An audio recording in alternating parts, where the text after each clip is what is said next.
Did you have a question in the back? Yeah, Yes. for the lenders that will use, well, I see some problems with it, if I was a lender and I'm trying to make more money.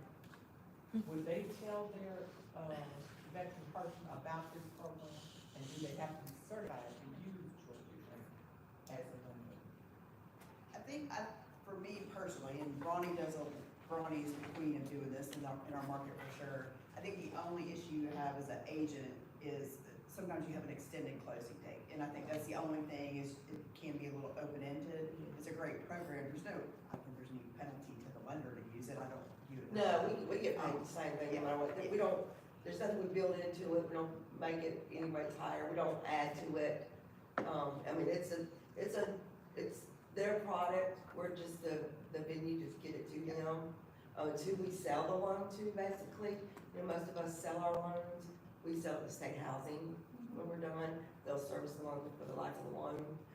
So there's everything, pretty much everything that Tracy's talking about is, Georgia Dream has a little set of guidelines that are what we call like add-ons to just your typical FHA and VA guidelines. They still follow FHA VA guidelines, this just has a couple little extra tweaks to it that she's going over with you. So there's nothing separate, it's just, that's who we're gonna sell the loan to, instead of selling it to Mr. Cooper or somebody like that. How, Well, I was gonna say, like, if we were wanting to present this to a client, or if we were giving this to agents to present to a client, what's a good, like, maybe three-point expectation setter for a client? Do you know what I mean? Because that's huge to know that it might be an open-ended closing. Like, if you need someone to close fast, this may not be a good option, but it might be a good option for every other reason. Well, we're still closing loans 30 days or under with Georgia Dream, which is still good. They do have spots where the business gets, more production, because like coming up, school's gonna get out, you're gonna see a little bit more production in the summertime. You got vacation, so you may see a little slowdown. But they're committed to 10 days or less. So it's really how fast you get them done on the front end. Like I have one closing tomorrow. I had it done, I had my clear to close before Masters, because I knew the town shut down Masters week.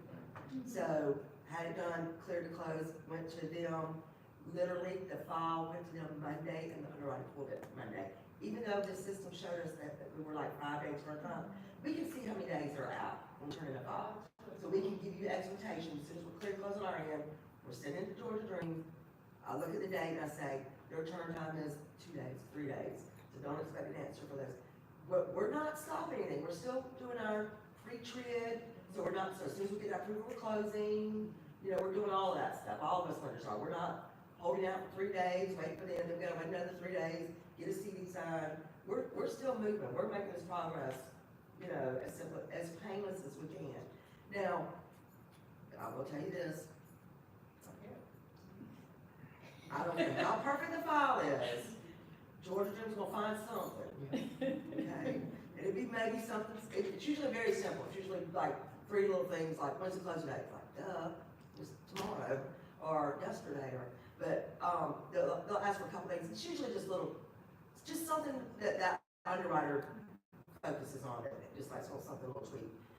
We usually get it up that day when we get it back to them.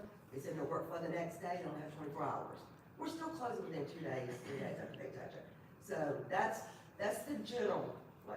We have some that go in the ditch, got one in the ditch right now, because the girl's hairdresser last year, she only made $18,000. 1 year, first year of her business. We asked for her pay stub, we need to do a current pay stub. She's already made $18,000 from January to March. Never had that happen. I'm gonna get this girl's name to everybody, we all gotta go see her, because obviously she is the next best thing. So, I'm coming to see you, you're not getting this loan, but I'll come to see you for my hair. Because they're great hair now. So we ended up having to flip it to FHA on Tuesday, and that was closed tomorrow. So we have backup plans and stuff like that for things that happen, but to be honest with you, usually when we get it, we know if it's gonna make it or not. This was a very rare, 43 years in business. I'm telling you, I've never had a hairdresser go make too much hair money. I'm sorry. Ronnie is officially going on the road. So, but it's all good, y'all. Home